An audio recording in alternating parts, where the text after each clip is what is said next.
Assalamualaikum warahmatullahi wabarakatuh. Selamat sore. Eh, Sore ini kelompok kami akan mempresentasikan project software Snack Game. Kelompok kami ada yang dari saya, Ergia Nadi, yang kedua ada Fadil Ahyani Supriyadi, sama Ilham Abdul Aziz. Ya, untuk latar belakang dibacakan oleh rekan saya. Silakan. Untuk latar belakangnya, sejarah permainan ini adalah salah satu permainan klasik yang pertama kali diperkenalkan oleh Nokia pada tahun 1997 sebagai bagian dari ponsel Nokia dari seri 6110. Sejak pada itu, permainan Snake telah menjadi salah satu permainan klasik yang sangat dikenal dan dimainkan oleh banyak orang di seluruh dunia. Permainan Snake dalam konsepnya dalam konsep sederhananya, namun memiliki daya tarik yang kuat karena aturan yang mudah dipahami dan tantangan yang membutuhkan refleks serta strategi. Karena kesederhanaannya, game Snake sering digunakan sebagai proyek awal bagi pengembangan untuk pemula. Membuat proyek game Snake dapat membantu pengembangan pemula seperti kami untuk memahami konsep dasar dari pengembangan Snake, termasuk pergerakan objek, collision detection, pengolahan skor, dan masih banyak lagi. Untuk membuat project game Snake ini menjadi kesempatan yang baik bagi kami untuk mengembangkan keterampilan pemrograman dan desain grafis. Ini mencakup penggunaan bahasa pemrograman seperti Python, Java, ataupun JavaScript, serta penerapan prinsip-prinsip desain grafis. Salah satu konsep kunci dalam mengembangkan game ini adalah game loop. Dengan project game Snake ini, semoga dapat membantu kami memahami bagaimana membuat dan mengelola game loop yang efisien. Meskipun permainan ini sudah memiliki aturan dasar yang telah ditetapkan, namun kami masih memiliki keinginan untuk berinovasi dan menambahkan elemen kreatif ke dalam permainan tersebut. Semoga dengan proyek yang kami buat ini dapat membuat kepuasan dan motivasi tambahan untuk belajar lebih banyak tentang pengembangan game. Tujuan dari proyek ini adalah kami bisa menjadi pelajaran atau memperdalam keterampilan kami untuk membuat sebuah programan. Dengan membuat game Snake ini, kami juga dapat mempraktikkan konsep-konsep seperti pengolahan input, pergerakan objek, pengolahan logika permainan. Tujuan proyek ini juga memahami prinsip-prinsip dasar dalam permainan seperti pengukuran kinerja, perhitungan skor, sistem kemenangan, dan aspek-aspek lainnya yang relevan dalam pengembangan game. Salah satu tujuan utama kami untuk menciptakan permainan Snake yang dapat dimainkan oleh orang lain ini memungkinkan kami untuk berbagi karya dengan teman-teman, keluarga, ataupun bahkan mungkin masyarakat secara lebih luas.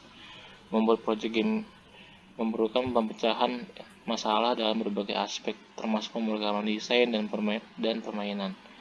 Tujuannya bisa menjadi meningkatkan kemampuan problem solving kami.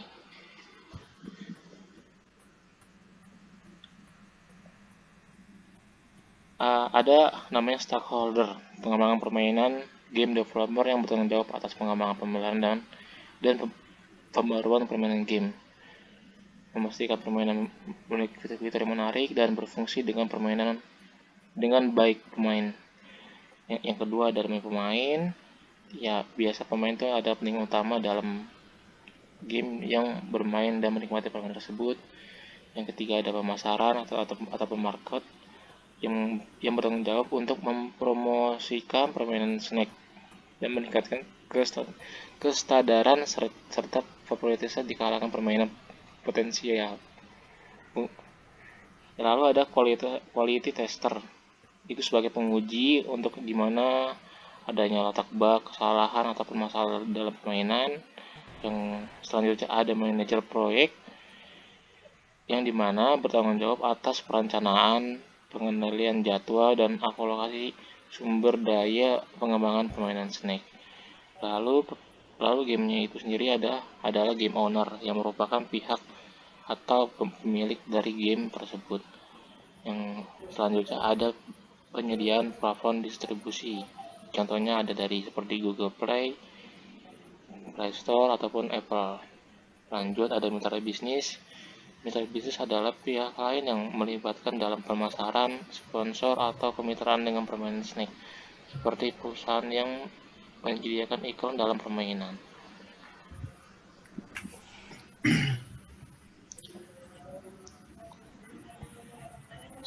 Untuk selanjutnya bisa dijalankan oleh teman saya. Baik, di sini fitur dan ide. Tingkat kesulitan yang bisa di beberapa tingkat kesulitan berbeda, di mana kecepatan ular meningkat atau hambatan tambahan muncul. Kedua, bonus dan power ups yang muncul secara acak di layar untuk memberikan pemain keuntungan, seperti panjang ular tambahan, pengganda skor, atau perlambatan waktu. Ketiga, musik dan suara yang sesuai untuk meningkatkan pengalaman permainan. Keempat, scoring, agar pemain lain bisa tahu siapa leaderboard tertinggi di permainan. Kelima, tutorial interaktif yang membantu pemain memahami cara bermain. Keenam, sistem prestasi atau trofi yang dapat mereka raih selama permainan. Adapun flowchart dan use case seperti terlampir, dimulai dari start, kemudian membuat si ular tersebut generate food. Jika ular tersebut memakan si foodnya akan menambahkan skor dan membuat makanan terbaru. Begitupun jika si ular tersebut menabrak ke dinding, maka permainan akan berakhir, dan seterusnya seperti itu. Use case-nya play game after player, deskripsi untuk player dapat menjeda permainan jika diperlukan, dan jika berakhir, player mengakhiri permainan saat game over. Fungsional dan non-fungsional. Fungsi 1. Kontrol karakter untuk mengendalikan bergeraknya pemain. Kedua, scoring untuk player mengetahui skor tertinggi di permainan. Ketiga, mekanikal permainan untuk deteksi pemain bertabrakan dengan tembok atau diri sendiri. Ketiga, food generate berfungsi agar spawn food secara acak. Dan fungsionalnya, kualitas grafik yang berkaitan dengan tema permainan itu. Kedua, multibahasa yang bisa digenerate dengan lokasi pemain. Ketiga, security agar pemain bisa aman dari peretasan. Keempat, usability yang mencakupi kemudahan permainan oleh pemain. Dan yang terakhir, kinerja yang bisa mencakupi atas berkurang lag atau drop FPS untuk bisa di multi perangkat. Life cycle Snake Game. Inisiasi di tahap awal untuk mengatur ukuran layer, skor awal, dan lainnya. Kedua, game start yang dimana permainan dimulai. Ketiga, permainan berlangsung yang di tahap ini akan ada looping dari pemrosesan input pembaruan posisi ular, pengecekan tabrakan dengan dinding atau diri sendiri, penambahan makanan, lalu sampai di tahap pembaruan permainan. Keempat, pemrosesan permainan, di mana pemain dapat melakukan penjedaan atau mengakhiri permainan itu. Kelima, game over, di mana permainan jika kondisi game over, yang dimana ular menabrak dinding atau dirinya sendiri, permainan akan berakhir dan skor akan muncul. Keenam, repeat yang akan mengulangi kejadian di atas sebelumnya. Slide selanjutnya akan dibacakan oleh rekan saya, Ergi. Silakan. Ya, langsung aja ke codingannya. Sebentar.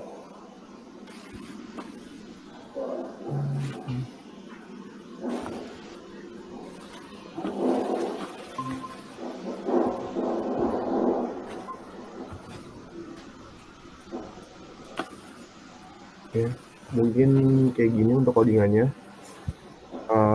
Saya pakai Paygame, ada import untuk Paygame sama import SJS sama import Rhythm. Jadi kenapa saya pakai import Paygame ini, karena di Paygame ini dia membantu Game ini kumpulan modul Python yang dirancang untuk membuat permainan video game. Jadi barisan ini menginisiasi perpustakaan untuk gamenya. Dan untuk ukurannya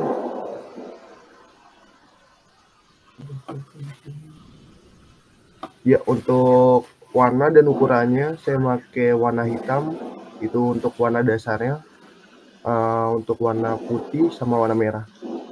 Jadi untuk ukurannya kayaknya dia 600 kali 400 untuk jendela permainannya. Dan di sana ada blok sama gridnya. Untuk dia ukuran 20. Jadi untuk di gamenya nanti nggak terlalu besar untuk makanannya sama di ularnya juga. Terus habis itu sama menyiapkan yang di screen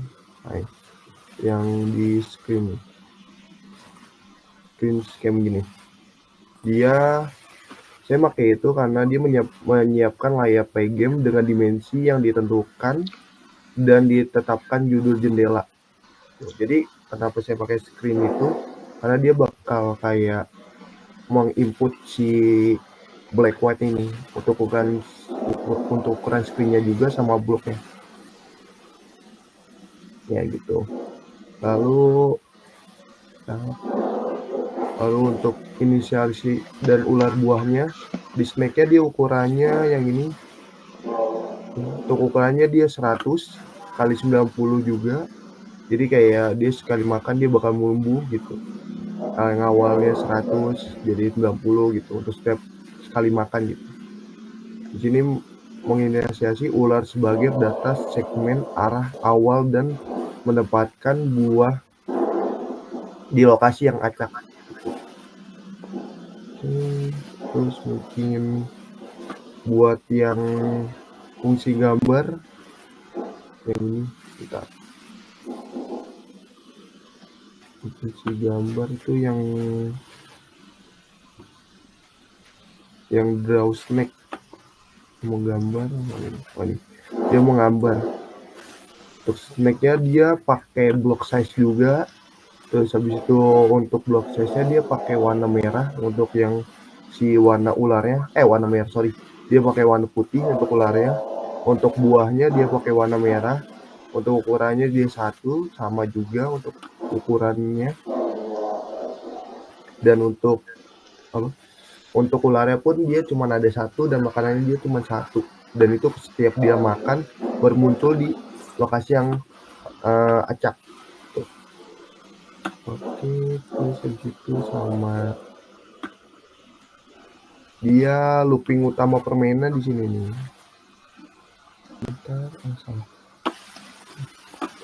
Looping pertama permainan.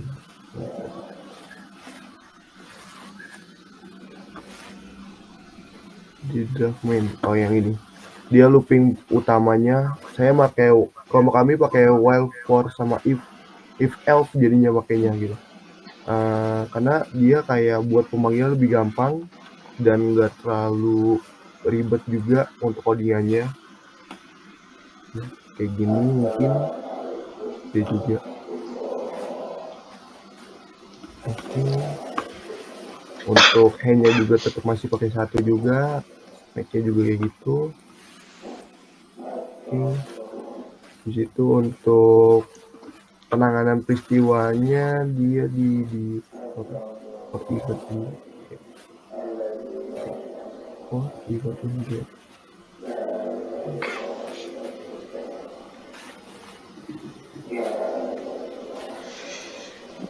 yang ini. Dia yang di sini. Bagian atas itu yang for event in pin game event gate dia mendengarkan peristiwa pin game seperti keluar dari permainan atau mengubah arah ular berdasarkan input keyboard. Ya untuk input keyboardnya saya memakai yang kursor atas bawah samping kiri kanan gitu sama WASD karena itu mempermudah untuk si user untuk memainkan gamenya. Karena biasanya kan kita kalau bermain game pakai itu, jadi nggak usah ada keyboard baru lagi atau pengenalan baru lagi.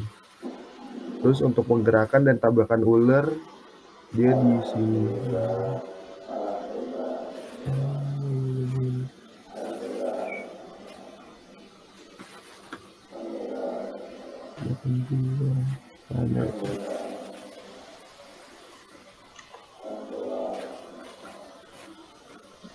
Oh di sini.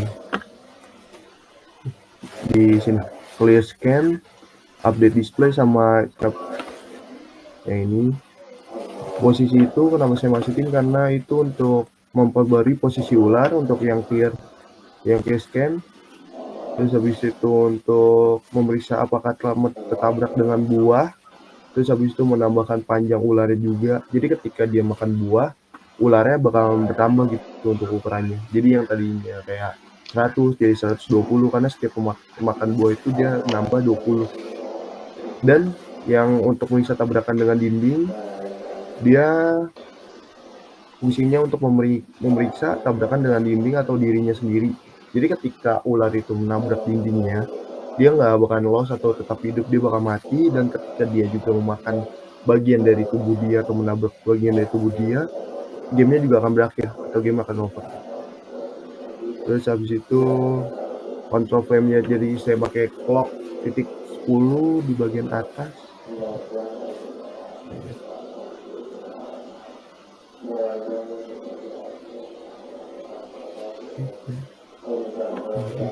Oh nih di clock di bawah game bawah di sini dia pakai clock titik 10 itu untuk control frame rate-nya, jadi membatasi frame rate menjadi 10 frame aja per detik untuk mengontrol kecepatan permainan. Jadi kayak ini standarnya mungkin kalau menurut saya untuk gamenya. Dan untuk terakhirnya yang if name, yang ini if name habis itu main. Untuk terakhirnya dia memastikan bahwa fungsi main hanya dipanggil jika script dieksekusi langsung, bukan jika bukan jika diimport sebagai modul. Ya kita mungkin bisa langsung masuk ke gamenya aja. Jadi untuk gamenya seperti ini.